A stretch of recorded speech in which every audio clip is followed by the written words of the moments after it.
Ce podcast a été réalisé en collaboration avec Beboost. Sport, santé au féminin.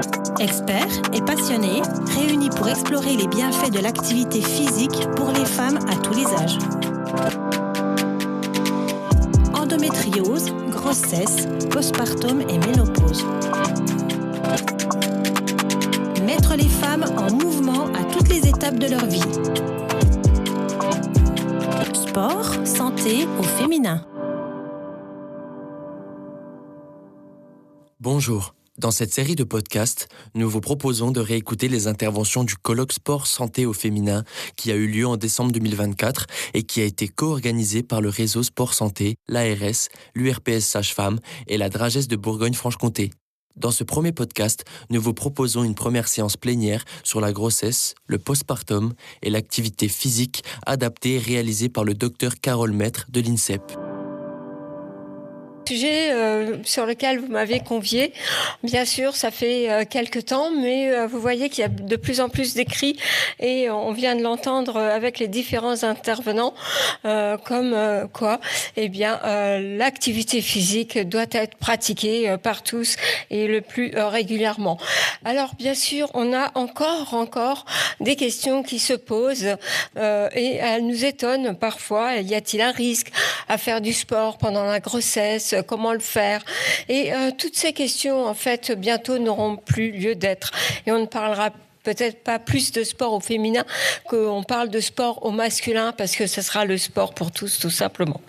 Et on va donc essayer de répondre à ces questions, parce que, vous le voyez, on a eu vraiment pas mal de données sur, en fait, la baisse d'activité physique pendant la grossesse, comme elle existe aussi pendant d'autres périodes de la vie de la femme, avec là, vraiment une baisse importante, puisqu'elle est de plus des 3/4 des femmes qui diminuent leur activité physique pendant la grossesse, alors qu'elles ne sont pas toutes du tout sportives de haut niveau.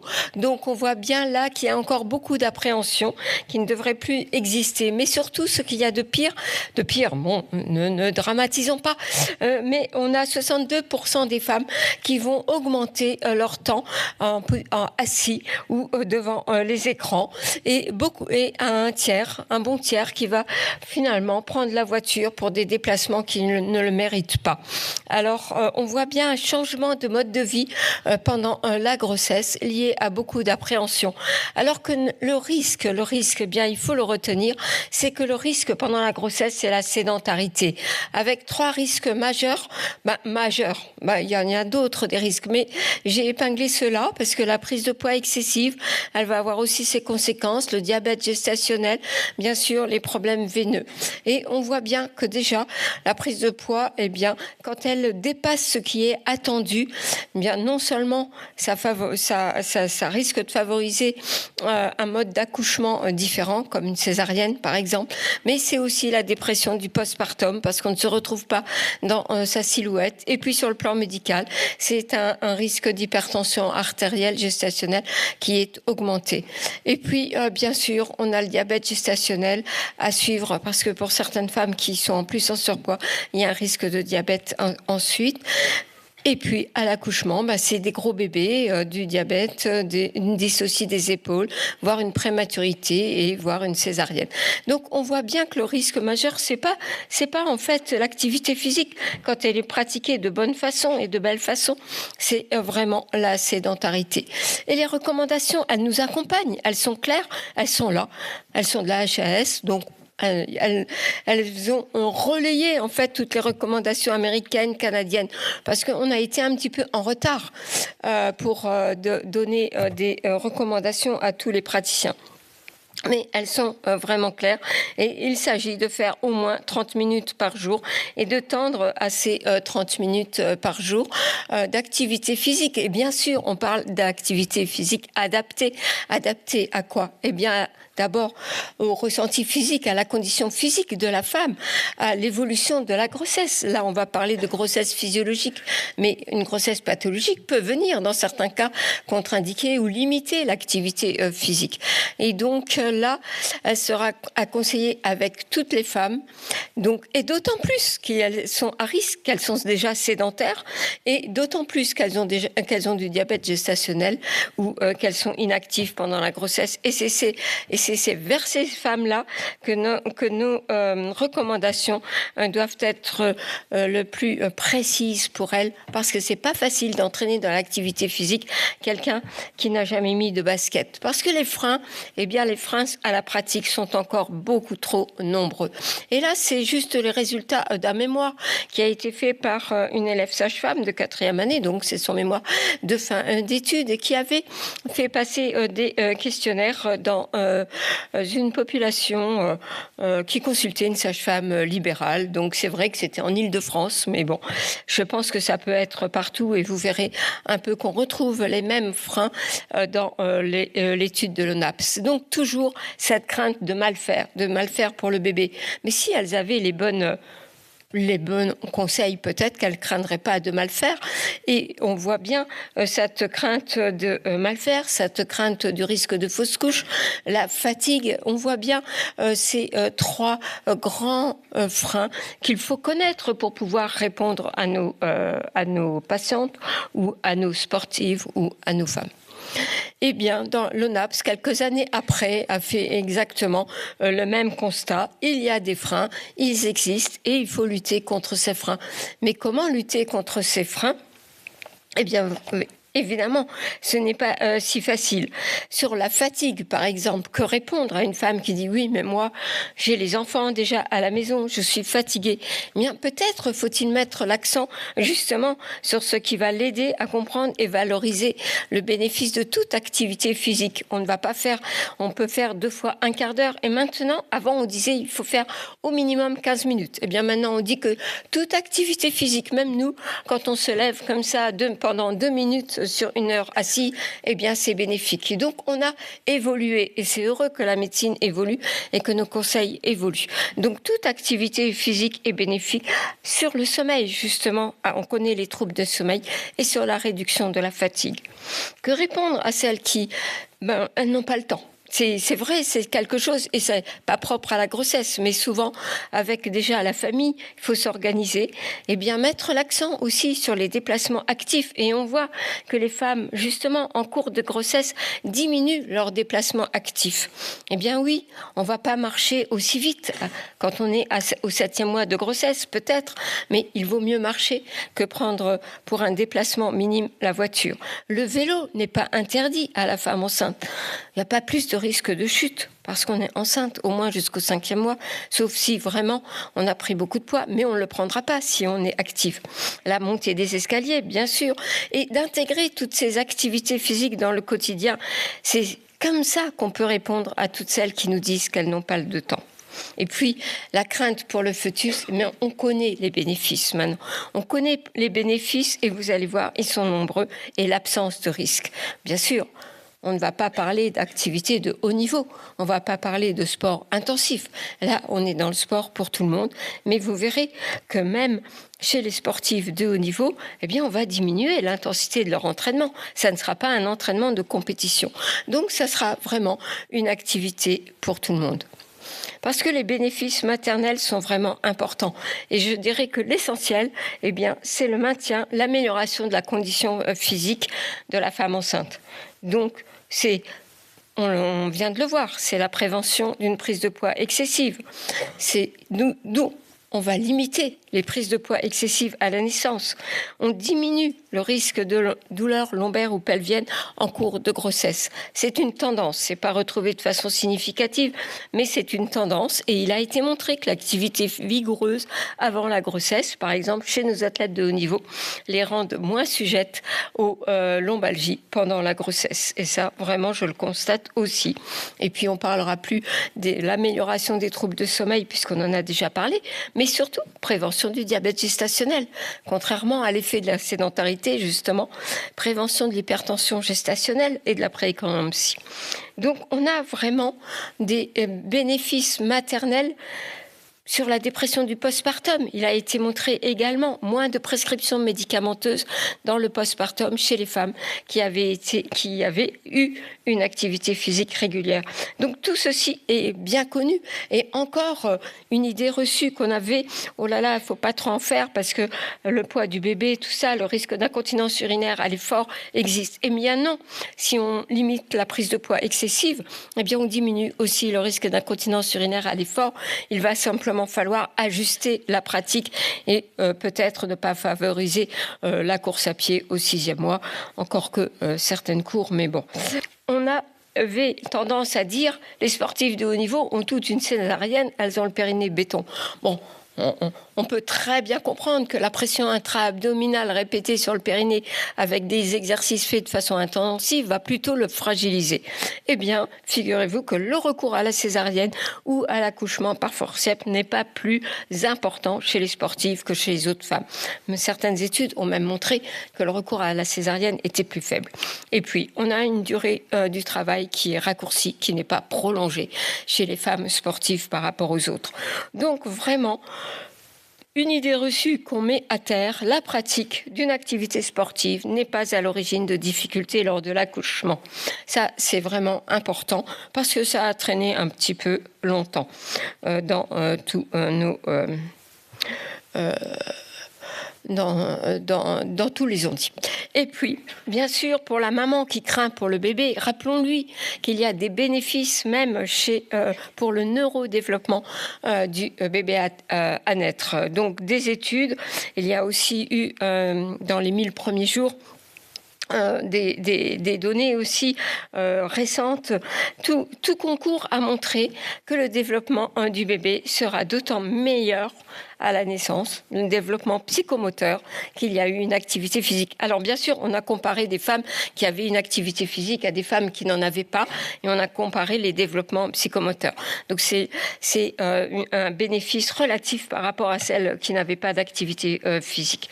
Donc, mais on peut le comprendre avec une meilleure oxygénation, un meilleur bien-être de la femme. Voilà. Le pourquoi du comment, il y a encore des travaux à mener pour mieux le comprendre.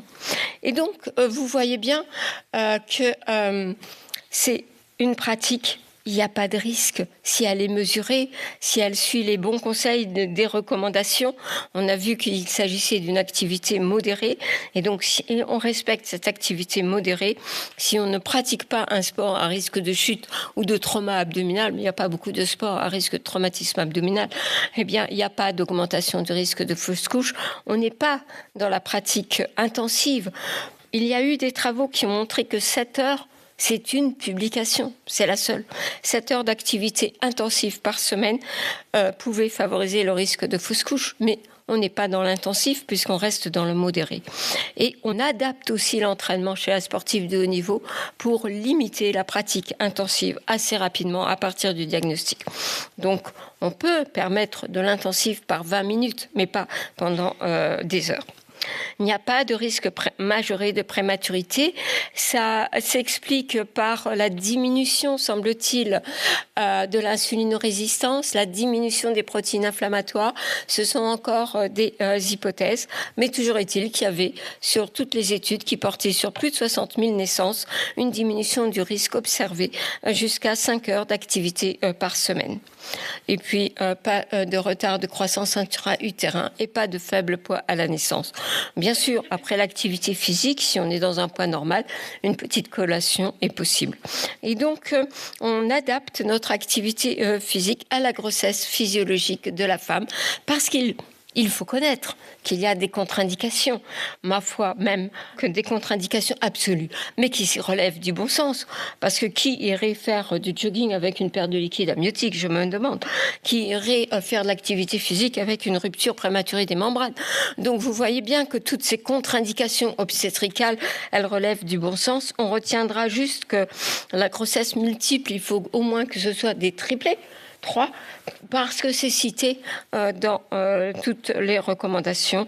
Ça va peut-être certainement limiter, mais on ne va pas non plus alité la femme. Et la marche est toujours possible. De même, un placenta prévia après 28 semaines en cas de métrorragie. Bon, oui, on va la mettre sous surveillance. Bon, donc des contre-indications absolues qu'on connaîtra, et puis les contre-indications relatives, il faut bien vous en parler, parce qu'elles sont dites partout. Alors celles-là, elles vont faire discuter l'équilibre. En médecine, c'est toujours comme ça. L'équilibre entre le bénéfice et le risque. Mais dès qu'on prend un médicament, c'est l'équilibre entre le bénéfice et le risque. Alors là, on a des bienfaits d'une thérapeutique qui n'est pas médicamenteuse, par exemple sur la prévention du diabète gestationnel. Donc, on va tenir compte du bénéfice et du risque. Et vous voyez qu'à moins d'avoir une anémie sévère, un diabète mal équilibré, qu'on équilibrera avant au moins en même temps que l'activité physique, il faut bien sûr voir comment on va avancer avec cette femme qui a ces pathologies-là. Et donc, mieux ces pathologies seront équilibrées, mieux ça sera pour elle et pour la pratique d'activité physique et tous les bénéfices qu'on a vus. Et vous voyez que la grossesse gémellaire, oui, elle peut faire.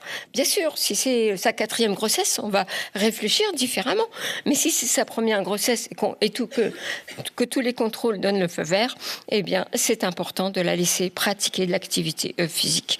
Donc, cette pratique, elle sera sans risque et elle sera bénéfique avec quelques précautions. Tout simplement, on évite les sports à risque de chute. C'est pas le moment de se mettre au judo. C'est pas le moment de faire du rugby vrai, quoi. Voilà. Oui, c'est vrai. Je suis les femmes des équipes de France rugby à 7, rugby à 15. Bon. Et donc, on en parle. Et puis, on évitera des exercices en décubitus dorsal pour ne pas venir coincer le retour veineux par le développement abdominal à partir du 4e mois de grossesse. Mais vous voyez qu'on ne fait pas d'entraînement à visée de performance et puis que finalement, oui, on va conseiller aussi l'hydratation, qu'elle doit être complémentaire avant et après entraînement. Bon, ça, c'est des règles de bon sens, mais c'est comme toute chose que nous faisons dans le quotidien. Il faut le faire en sécurité. Non, vraiment, c'est l'association de l'endurance et du renforcement musculaire qui aura un gain sur les bénéfices dont nous avons parlé. Alors, un petit mot particulier avant d'attaquer le postpartum, mais je suis dans les temps, je crois. Eh bien, un petit mot particulier de la course à pied. Pourquoi ? Eh bien, parce qu'elle concerne 6 millions de femmes. Et parmi elles, eh bien, des femmes qui sont en âge d'avoir un bébé et qui viennent nous trouver. Qu'est-ce que je peux faire ? La gynéco m'a dit que c'était terminé, je ne pouvais plus courir. Alors, vous voyez, il faut qu'elle fasse quelques kilomètres en plus pour avoir des avis, parce qu'elle cherche à droite et à gauche les avis. Et finalement, il y a des consensus australiens. Il y a actuellement un travail fait aussi par les Suisses avec la méthode Delphi sur qu'est-ce qu'on peut permettre. Et donc, voilà ce qu'on en tire. Eh bien, pendant la grossesse, l'essentiel est d'adapter au ressenti, surtout s'il s'agit d'une primipare sans facteur de risque et qui n'a pas eu de fuite urinaire pendant les courses à pied qu'elle a déjà pu faire. C'est pas le moment de se mettre à la course à pied. Il y a peut-être d'autres activités pour celle qui n'a jamais fait du jogging, mais pour celle qui veut absolument maintenir un jogging, disons que c'est possible jusqu'au 5e mois en l'absence de facteurs de risque comme des fuites urinaires lors des précédentes courses à pied et surtout si elles n'ont pas été prises en charge. Donc il faut aller chercher chez ces jeunes femmes ce facteur de risque important. Et puis, on lui dit qu'il faudra bientôt, certainement, se consacrer au vélo, à la natation, alterner avec une autre activité d'endurance et raccourcir ses séances. Ça, c'est sûr. Voilà ce que je voulais vous rappeler. Merci. Merci beaucoup, Carole. Moi, clairement, je vous remercie pour votre présentation. Enfin, c'est extrêmement clair et je suis 100% d'accord avec tout ce qui est annoncé. Et c'est vrai que moi, le sentiment que j'ai peut-être aujourd'hui dans la pratique, c'est que quand on parle de sport et grossesse, on a l'impression qu'il faut avoir l'aval du professionnel de santé pour conforter les patientes sur le fait que cette pratique ne sera pas à risque.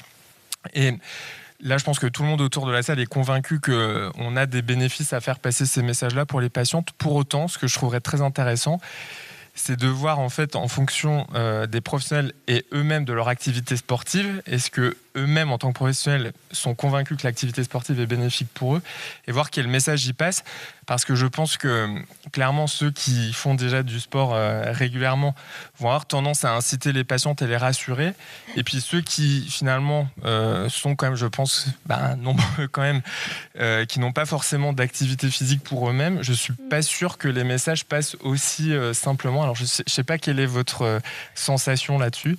Je pense qu'il y a encore beaucoup d'évolution de la part des professionnels de santé, parce que justement ils parlent de ce qu'ils connaissent et très souvent ils ne disent rien, ou ils ont une vision peut-être négative en ouvrant grand le parapluie au cas où moi je sais pas trop, donc je vais lui dire de ne pas faire. Et en 2024 j'ai encore des patientes qui viennent uniquement pour avoir un peu, pas des plans d'entraînement, mais savoir ce qu'elles peuvent faire, alors qu'elles sont suivies par ailleurs par le gynéco-obstétricien. Alors là je me dis non, c'est pas possible. Alors moi, je vais pas faire un doublon de consultation. Et donc, on essaye de passer de plus en plus les messages aux professionnels, parce que c'est à eux de rassurer parfois certaines patientes aussi. Et justement, en disant qu'il ne faut pas pratiquer, une maman au cours de sa grossesse qui ne sera pas active ne deviendra pas active après, parce qu'il y aura toute l'organisation familiale. Donc là, c'est dommage. On passe à côté de choses qui sont pourtant simples et pour lesquelles on a des recommandations de la HAS. Mais c'est vrai que les professionnels de santé parfois sont encore un peu difficiles, pas forcément à convaincre, mais à s'emparer du sujet. Alors il y a eu des papiers sur le manque de temps qu'ils ont d'aborder le sujet, sur aussi peut-être une méconnaissance. On a eu des mémoires de sages-femmes qui ont travaillé là-dessus. Et il y a souvent une méconnaissance des bénéfices aux dépens en fait des risques. Alors eux, ils voient beaucoup les risques et pas du tout les bénéfices, et on n'est plus dans l'équilibre. Et donc il faut rassurer, informer. Moi, si je prends l'exemple de la formation des internes de gynécologie obstétrique, je ne parle pas de l'enseignement en maïeutique que je maîtrise moins, mais cette dimension sport au cours de la grossesse et de ses éventuels bénéfices, aujourd'hui, ne fait pas forcément partie d'un item spécifique pour la formation. C'est-à-dire que je pense que l'activité sportive est toujours relayée finalement au second plan en disant on veut former nos internes sur les actes techniques, sur le repérage des vraies situations à risque.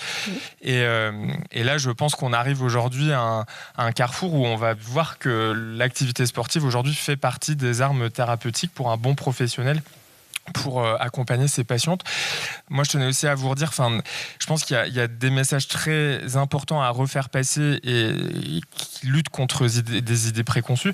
Le sport n'augmente pas le risque d'accouchement prématuré. Ça, c'est une vérité. Moi, pour avoir participé à la rédaction des recommandations nationales sur la prévention de la prématurité, le sport n'a jamais été considéré comme un facteur de risque quand il est réalisé de façon adaptée. Et ça, malheureusement, c'est quand même un message qui reste encore à l'échelle sociétale véhiculé, mais alors pas forcément par les professionnels, des fois par les gens qui accompagnent les grossesses, la maman, la tante, la cousine. Donc ça, c'est... Le sport n'augmente pas le risque d'accouchement prématuré, n'augmente pas le risque de retard de croissance intra-utérin. Déjà, je vous rassure, on n'est toujours pas capable de définir correctement le retard de croissance au cours de la grossesse. Donc ça, clairement, non. Par contre, le fait de ne pas faire et de se retrouver dans une situation à risque de surpoids, d'hypertension, de diabète, oui, augmente nettement, et ça, c'est prouvé. Donc ça, il n'y a pas d'ambiguïté là-dessus. Je pense que c'est des messages forts. J'aime bien le rappel des recommandations HS, et on discutait un peu avec Clémentine, par exemple, sur le fait que même une grossesse gémellaire, en fait, quelqu'un qui contre-indique l'activité sportive, c'est ses propres représentations. Il n'y a aucun argument. Et je disais, même moi, sur les quelques grossesses triples qu'on a à l'année, que moi je revois beaucoup finalement sur ma consultation, je leur demande de prendre un carnet et de me noter ce qu'elles font, et je leur dis, je veux qu'au moins 3 fois dans la semaine vous soyez capable de me démontrer que vous avez fait quelque chose, vous pouvez aller faire le tour de pâté de maison. Et en fait, ce que je me rends compte, c'est que les patientes, elles sont presque embêtées qu'on leur dise mais non, en fait, vous pouvez bouger, vous pouvez faire ça.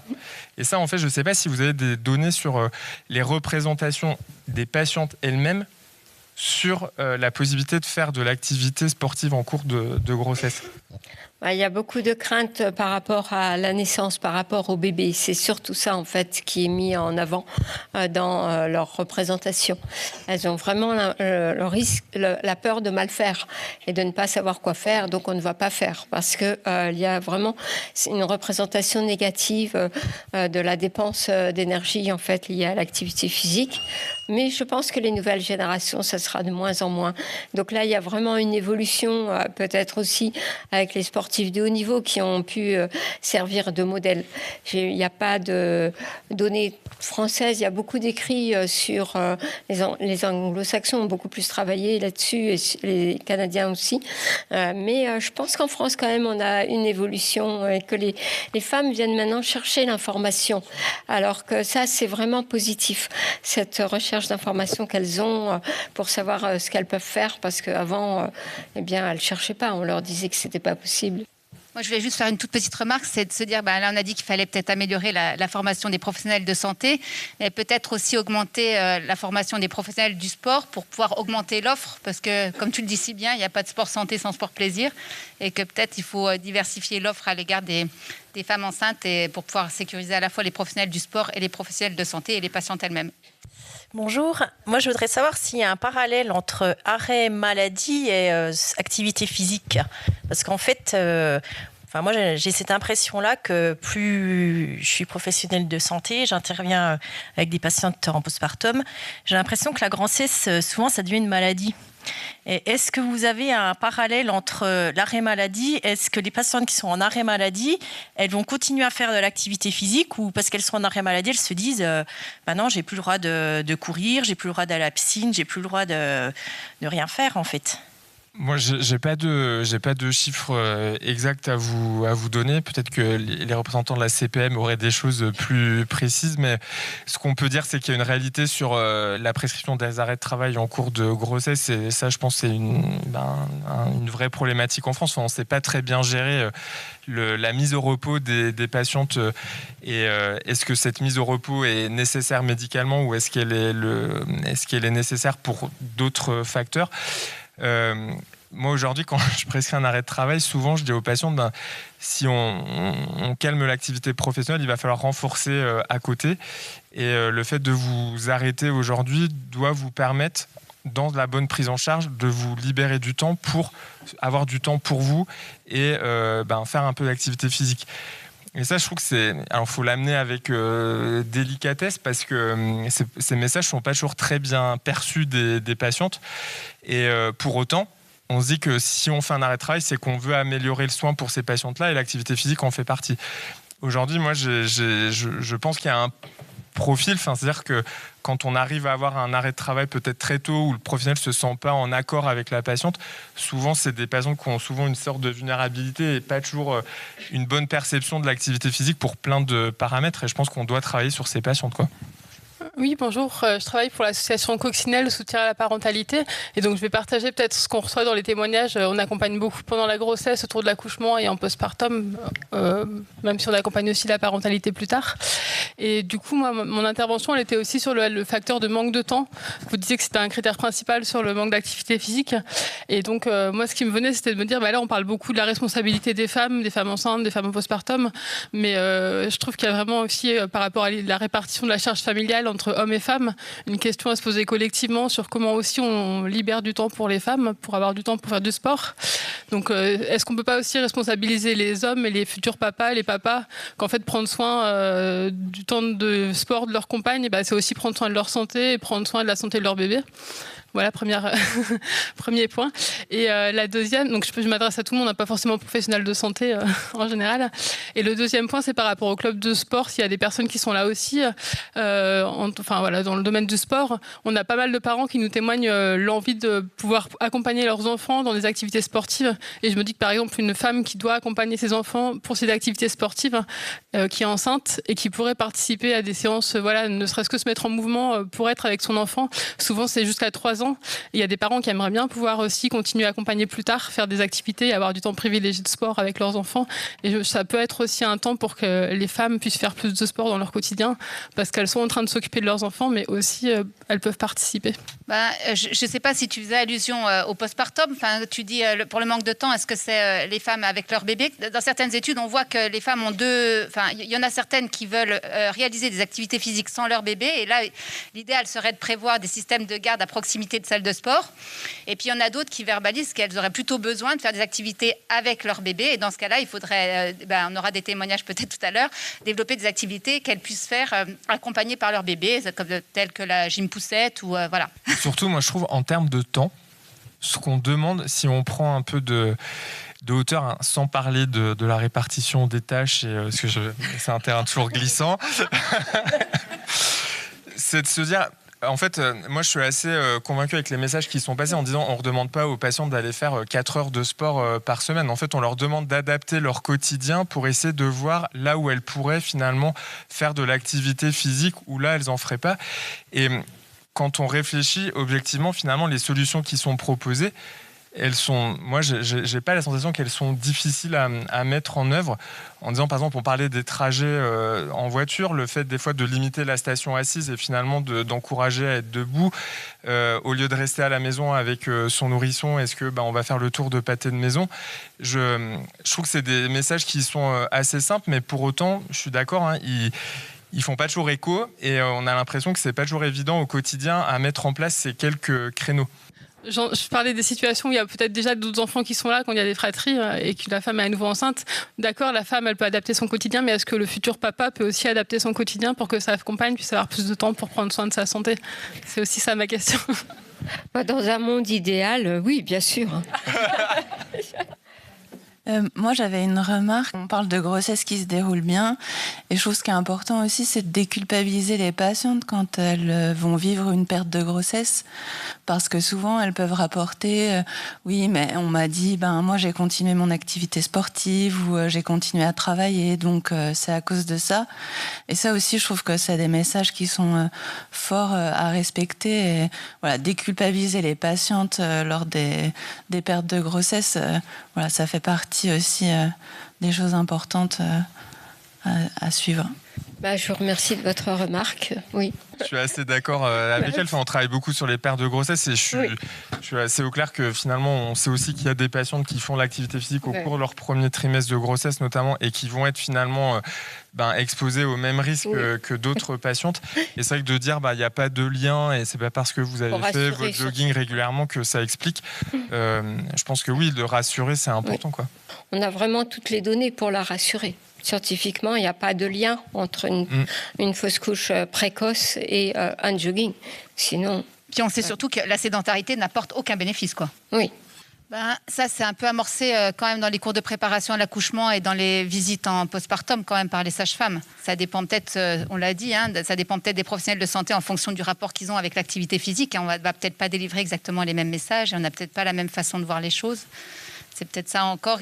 Là encore, c'est peut-être un écueil. Il faut améliorer la formation initiale des professionnels de santé pour qu'ils encouragent et qu'ils accompagnent davantage la reprise d'une activité physique et en tous les cas, la rééducation du périnée, elle peut démarrer beaucoup plus tôt. C'est plus du tout le message qu'on a maintenant. On attend plus ce temps qui est indiqué maintenant. Enfin, elle doit être progressive de la même façon et puis adaptée à chacune, mais on la démarre tout de suite, quoi. Merci d'avoir suivi cette première séance plénière du colloque Sport Santé au féminin 2024, co-organisé par le réseau Sport Santé, l'ARS, l'URPS, Sage-Femme et la Dragesse de Bourgogne-Franche-Comté. Retrouvez dans un second podcast la table ronde sur la grossesse, le postpartum et l'activité physique adaptée.